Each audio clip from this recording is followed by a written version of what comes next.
Imagine waking up tomorrow morning, looking in the mirror, and realizing that almost every issue you've been battling lately. Oh, like that awful afternoon brain fog. Exactly. The brain fog you get at like 2 p.m., the energy crashes, or those lingering health issues you just can't seem to shake. Right. The stuff we always blame ourselves for. Yeah. Imagine discovering that it wasn't your diet, or a lack of willpower, or even bad sleep hygiene. Mm-hmm. What if it was actually a direct, undeniable physical result of the very air you are breathing right now? It's a huge shift in perspective, isn't it? It really is.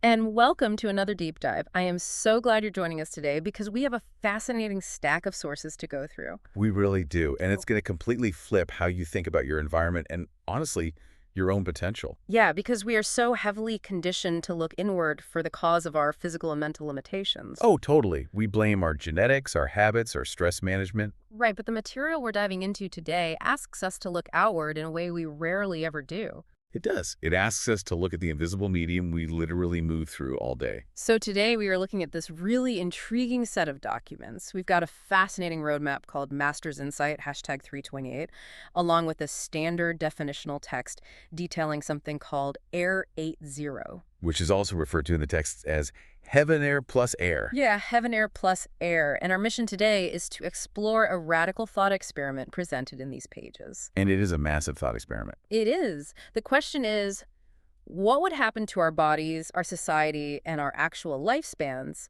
if the entire world transitioned to a perfectly pure 80 civilization over the next 10 years? I mean, it's just an incredibly ambitious premise. Right. And what makes this deep dive so compelling isn't just the biological mechanics. Those are striking on their own. It's really about the domino effect. Ripple effects across everything. Exactly. How does a single change to our invisible environment cascade into these massive societal shifts? We're talking about fundamentally altering global economics, healthcare, and education. Just by changing the air. Okay, let's unpack this. Before we can even begin to understand what a 10-year transformation of human society looks like, we have to define the catalyst. Right, the air itself. Yeah. The sources use this term 80, which, I don't know about you, but it sounds a bit like a tech product to me, like a new smartphone model or something. Yeah, it really does. But it's actually this rigorous, uncompromising environmental standard. Right, so the 80s represent the absolute elimination of 8 specific categories of airborne elements. And we should clarify, it's not about just reducing pollution. It is about total eradication. Yeah, I want to read the exact criteria from the text because when you hear it all at once, it's pretty staggering. It really is a lot. Go for it. Okay, to qualify as 80 air, it must be 100% free of 8 things: dust, germs, toxins, Smoke and odors. right, and heavy metals, microplastics, and aerosols, completely free of all of them. When you lay it out like that, it just highlights the invisible soup we're currently inhaling every day. The toxin era soup. Yeah.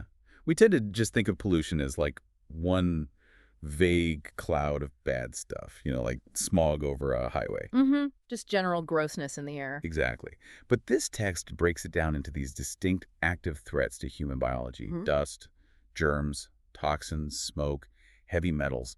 It's a seriously heavy load on the body. And there is a critical benchmark in the text that we have to talk about here. This standard demands the quote-unquote total annihilation of PM 0.1. Right, and all the ultrafine particles below it. Yes. Now for you listening, let's put PM 0.1 into perspective because it's hard to visualize. A human hair is about 50 to 70 microns wide. Okay. PM 0.1 is 0.1 microns. We are talking about particles hundreds of times smaller than a single strand of hair. Which is exactly why they're so dangerous. Yeah. I mean, because of their unimaginably small size, PM 0.1 particles don't just enter your lungs and get coughed back out. Right, they don't trigger a cough. No, they completely bypass our body's natural respiratory defenses. They slip right through the alveoli in your lungs, enter your bloodstream directly, and from there, well, they actually cross the blood-brain barrier. Oh, wow. That is terrifying. It is. They're essentially microscopic intruders that have a VIP pass straight into our most vital organs. It makes me think about how we treat our water. Like we would never look at a glass of muddy, heavy metal-laced water and just happily chug it. Oh, absolutely not. We'd be horrified. Right. We filter our water obsessively.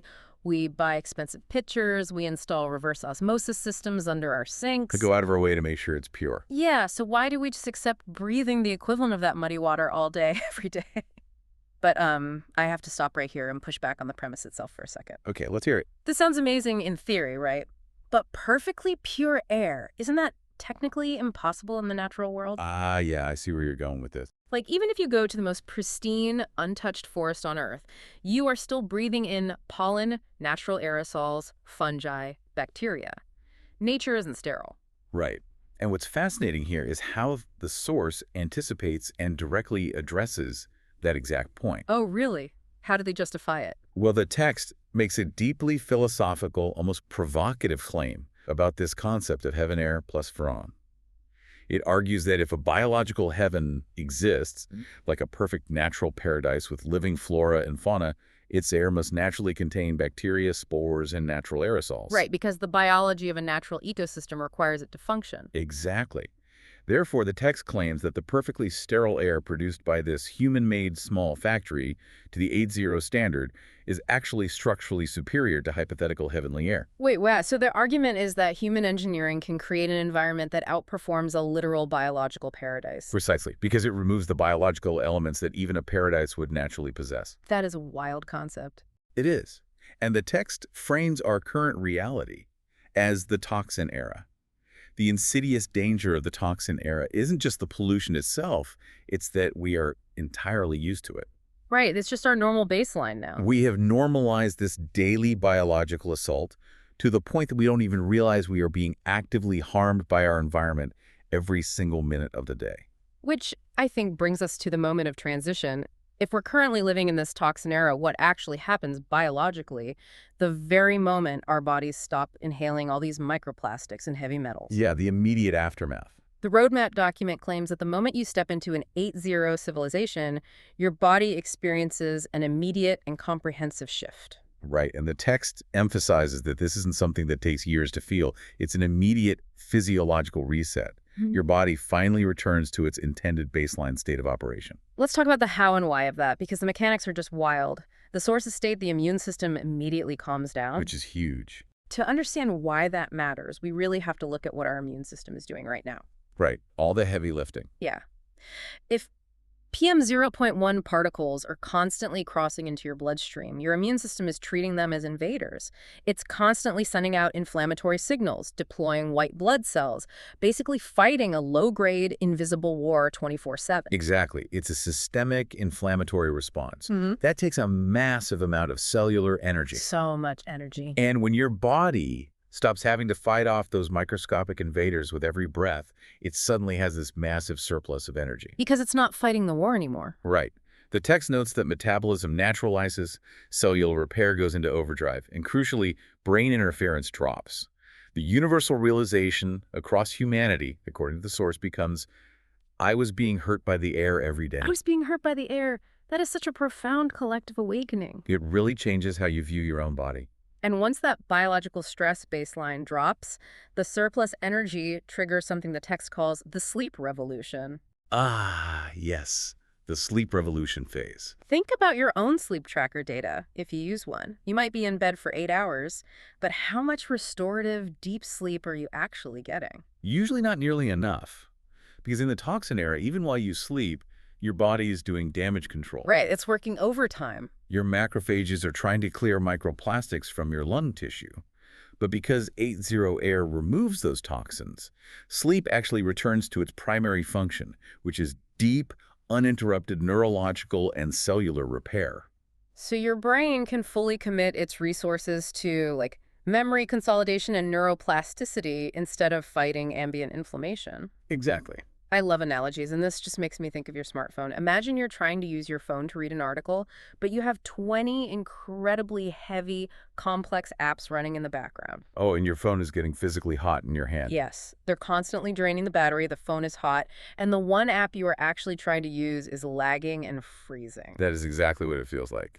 Right, so in the toxin era, that is our brain. Our immune system is constantly running those heavy background apps just to deal with the air. Breathing 80 air is like force closing all those background apps. It frees up all the RAM. Exactly. Suddenly you have 100% battery and maximum processing speed. That is the perfect way to visualize the biological burden we carry without realizing it. Yeah. And if we connect this to the bigger picture, force closing those background apps on a global scale leads to a staggering economic prediction in the text. Oh, the GDP jump. Yeah. Because the human brain's natural capacity is fully restored across billions of people, attention spans lengthen, decision-making becomes sharper, and emotional regulation improves. So we all just become hyperfunctional. Basically, the source predicts this collective cognitive unlocking could trigger a global GDP increase of 10 to 20% within a single decade. Okay, I have to play the skeptic again for a sec. I figured you would. A 10 to 20% global GDP jump just from people breathing better and sleeping deeper. That sounds like utopian sci-fi. Can the roadmap really justify that kind of economic explosion just from air quality? It seems astronomical until you really think about the economics of friction. The economics of friction. Okay, explain that. The text logic is that fatigue, brain fog, sick days, and stress-related poor decisions create a massive unquantified drag on the global economy. That makes sense. Think about it. How many mistakes are made simply because a worker's brain is inflamed?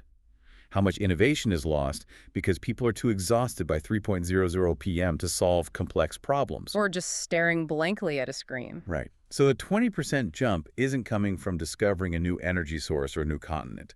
It's coming from removing the artificial ceiling that the toxin era placed on human potential. It's the economic dividend of baseline health. Okay, that makes a lot of sense when you frame it as removing friction, which leads us to the ripple effect. The institutional shifts. Yeah. If individual bodies and minds are suddenly operating at maximum efficiency without that friction, then the massive trillion-dollar institutions we've built to manage a population in the toxin era must fundamentally alter their purpose. And the most obvious and immediate institution affected is, of course, the healthcare system. Right. The text predicts a drastic shrinking of the medical infrastructure over this 10-year transition. Clinic visits drop dramatically, demand for pharmaceutical drugs plummets. And entire medical specialties start to shrink. Because things like allergies, chronic respiratory issues, sleep disorders, and chronic inflammation just fade away. But honestly, wait, isn't a shrinking medical footprint just a natural byproduct of medical advancement? What do you mean? Well, we're mapping the genome, we're inventing targeted biological therapies. Couldn't we just attribute this to doctors and scientists getting better at their jobs over the next decade? It's a very logical assumption to make, but the text explicitly warns against confusing correlation with causation here. Oh, really? Yeah, this is critical distinction in the roadmap. The medical system shrinks, not because our treatments get better, but because the source of the disease disappears entirely. We have to differentiate between acute, trauma-like breaking your arm in a fall, and chronic illness. Humanity has spent centuries building an immense, sprawling infrastructure dedicated to managing the symptoms of chronic illnesses driven by environmental toxins. So it's not about curing asthma better, it's about not getting it at all. Exactly. When you stop inhaling heavy metals and microplastics, you don't need better asthma medication or better autoimmune symptom management. You just don't get the condition in the first place. The baseline of public health rises organically. It's a massive paradigm shift. It's moving from a defensive posture of constant symptom management to just living. It frees us up to just thrive. And hospitals aren't the only institution flipped upside down. The text outlines an equally profound transformation in the educational system. Oh, the impact on kids is incredible. Over this 10-year period, as a generation of kids grows up breathing 80 air, the text claims they become significantly more focused, emotionally stable, and eager to learn. And the mechanism behind this is the exact same one we discussed with adults, but arguably more impactful because children's bodies and brains are still developing. That makes sense. Their smaller immune systems are under even greater stress from PM0.1 particles. It really makes you question our current reality, you know? Think about how much time and money we spend addressing so-called behavioral issues or attention deficits in classrooms today. Millions of dollars and so many interventions. Right. How much of what we label as a child acting out or failing to focus is actually just a biological distress signal? That is a tragic but important question. If a kid's central nervous system is on fire, fighting a microscopic war against aerosols and heavy metals every time they take a breath during a math lesson, Of course, they can't sit still and focus on fractions. Exactly. Yeah. We constantly throw new teaching methodologies, new standardized testing formats, and expensive new technologies at the educational system to try and optimize learning. And it doesn't always work. But the source material suggests we are completely ignoring the foundational medium. If you optimize the air they breathe, you force close those background apps, draining their energy. And then natural human curiosity just takes over. Natural human curiosity and the capacity for deep focus assert themselves. The text notes that the world will eventually realize. Children got stronger, not because education got better, but because the air got cleaner.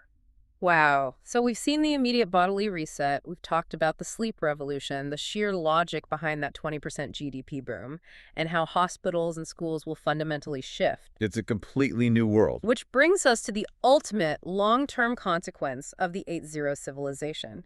This is where it gets incredibly provocative. The sources claim that if we sustain this environment, we will actually change the human timeline itself. Yes, the text moves into a profound discussion about the nature of aging. Let's get into that. It predicts that over this decade-long transition, human physical strength will be maintained for much longer, the body's cellular repair capabilities will remain robust, and mental states will remain incredibly stable late into life. Let's talk about why we age in the first place, or at least how we currently understand it. I want to use another analogy here. Go for it. Your analogies have been spot on. Think about a city's public works department. You have a massive budget for maintaining the city. Okay. But if 90% of your budget has to be spent on putting out daily arson fires all over town, you have no money left to fix the potholes, upgrade the power grid, or modernize the buildings. Right, you're just doing damage control. Exactly.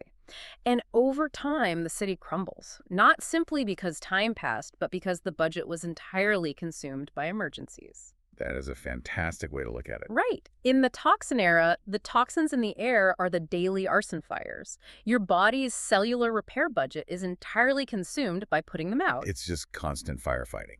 But in an 8-0 civilization, the fires stop. Suddenly, your body can spend 100% of its budget on fixing the potholes, repairing cellular damage, maintaining telomere length, and truly engaging in anti-aging maintenance. And that analogy perfectly anchors the text's most profound philosophical shift. What does it say? The source states that humanity will finally understand that aging isn't destiny, it is caused by accumulation. That is heavy. We have universally accepted physical decline, the aching joints, the fading memory, the loss of energy, as the inevitable, unchangeable ticking of a biological clock. Because everyone experiences it. Right. But the text argues that what we call aging is largely just the cumulative, unrepairable damage from decades of living in a hostile environment. We are confusing the wear and tear of the toxin era with the actual biological limits of the human machine. Just the accumulation of breathing in invisible garbage for 80 years? Precisely. When you stop the accumulation, you change the trajectory of the machine entirely. The text explicitly declares that civilization will transition into a slow aging era. A slow aging era. It completely upends how we view our own mortality and health span. This raises an important question about how we currently view the inevitability of physical decline. It is incredibly empowering to think about, really. The idea that we aren't inherently programmed to break down and suffer as we age, but that we are actually these incredibly resilient, self-repairing systems currently operating in a very dirty workshop. Yes. It changes the entire mandate of public health. Instead of managing a slow, painful decline, society's goal would shift to preserving vitality. Okay, let's take a second to look back at the incredible path we've walked today based on these sources. It's been quite a journey. It really has. We started with a very technical definition, eliminating microscopic PM0.1 particles and achieving this 8-0 standard of air. But by digging into the biology, we've seen how that single invisible change sparks a massive societal cascade. It touches literally everything. It starts with force closing our immune system's background apps, which leads to a sleep revolution. That surplus energy and focus creates an economic frictionless state that could spike global GDP by 20%. A total cognitive unlock. Exactly. We saw how it would shrink our hospitals because the source of chronic disease disappears, and transform our schools by allowing kids natural focus to thrive without biological distress. The educational impacts alone are just huge. And ultimately, it leads us to the slow aging era. proving that human decline is more about the accumulation of toxins than biological destiny. It is a powerful reminder for you listening right now of how deeply interconnected our daily struggles, our afternoon fatigue, our stress, our exhausted kids are with the very invisible elements we breathe. It truly is. And I want to leave you with one final lingering idea to mull over, based entirely on the boldest claim in our source material today. Oh, I'm ready. What is it? We discussed the idea that natural heavenly air would inherently contain biological elements like bacteria and spores, right? Right. Nature is messy. And therefore, human-made, factory-produced 8.0 air is actually structurally cleaner than a biological heaven. If that source is correct, are we limiting our potential by trying to simply get back to nature? Oh, wow. We always associate perfect human health with untouched forests, organic ecosystems, and natural living. But if our true biological peak, including slowed aging and a 20% GDP boon, relies on a perfectly artificial, sterile environment designed purely by human engineering, what does that mean for the future of human evolution? That completely flips the script. It does. Are we destined to outgrow the very natural world that created us in order to reach our ultimate potential? That is a staggering thought to end on. If perfection is artificial, where do we go from here? Thank you so much for joining us on this deep dive. Take a deep, hopefully clean breath and ponder that thought about the city budget and the artificial heaven. Until next time. Air 8 Free Maze Purifier. The world's first single-pass purifier. Combining ionization, electrostatics, and airflow maze. The machine replaces humans. To absorb and destroy every toxin, air enters the ion zone. Viruses and dust gain negative charge. They pass electrostatic filters. Then enter the toxbox maze. Aerosols dry on electrode walls, breaking down into CO2 and water. Inside the maze, air twists and strikes over 60 times. Each turn ends a toxin's life. Billions of particles in 0.1 second are fully purified. It releases Earth's purest air. The superheaven air quality. 8-free, dust-free, germ-free, toxin-free. Smoke-free, odor-free, heavy metal-free. Microplastic-free, aerosol-free. Not just an air machine. The only key to lifespan freedom. U.S. Patent No. 8268058B2.